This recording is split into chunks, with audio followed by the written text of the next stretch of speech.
Viss par pārtrenēšanos, nefunkcionālā pārslodze. Aiz funkcionālās pārslodzes, no kuras tu gūsti veiktspējas uzlabojumu, nākamais pārslodzes paveids ir nefunkcionālā pārslodze, no kuras negūsi neko, jo pēc treniņa slodzes samazināšanas to veiktspēja atgriežas tieši turpat, kur tā bija iepriekš. Kā jau tu vari nojaust, šī jau ir sarkanās zonas, kurai tev nekad nevajadzētu nonākt. Funkcionālā pārslodze ir tālākais, cik tev vajadzētu savu ķermeni spiest. Bet kas tieši atšķir šos abus pārslodzes paveidus? Kā jau es minēju iepriekšējā video, pārslodzes funkcionalitāte nosaka tas, cik ilgi turpini trenēties pēc pārslodzes konstatēšanas. Ja tu samazini treniņa slodzi nedēļas laikā, tā būs funkcionāla pārslodze, bet, ja turpini trenēties ilgāk par nedēļu, tā būs nefunkcionāla pārslodze. Protams, nedēļa nav stingra robeža, bet, ja ilgāk turpinās trenēties, jo lielāka iespēja būs sasniegt nefunkcionālu pārslodzi. Nedēļa ir tikai aptuvena robeža, lai dotu tev vismaz kaut kādu ideju. Un kā mēs varam konstatēt pārslodzi? Par šo es arī runāju iepriekšējā video, bet pārslodzi tu vari konstatēt, sekojot līdzi savam treniņa sniegumam un pamanot, ka tas ir zemāks nekā parasti vairākos treniņos pēc kārtas. Īsumā sakot, lai izvairītos no nefunkcionālas pārslodzes, tev ir jāsamazina treniņa slodze nedēļas laikā pēc pārslodzes konstatēšanas. Protams, tu vari trenēties ilgāk un cerēt uz vēl lielāku veiktspējas kāpumu, bet ar šos tev neieteiktu riskēt, jo potenciālais ieguvums ir daudz zemāks par potenciālo zaudējumu. Vai tiešām tu gribētu ļoti smagi trenēties 2 nedēļas no vietas, lai tikai to veiktspēja atgrieztos turpat, kur tā bija iepriekš? Stipri šaubos.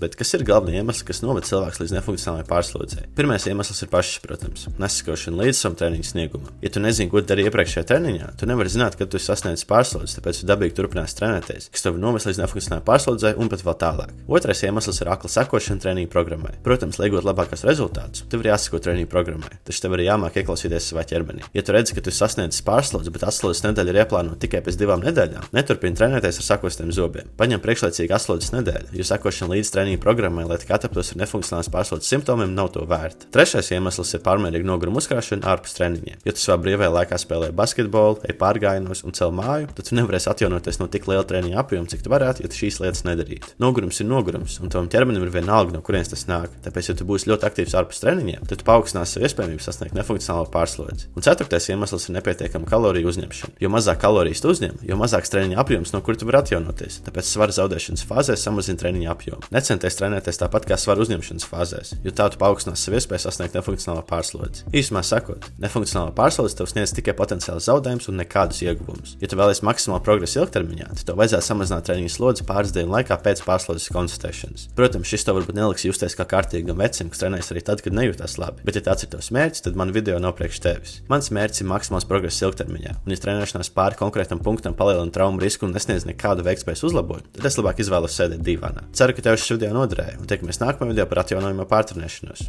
Čau!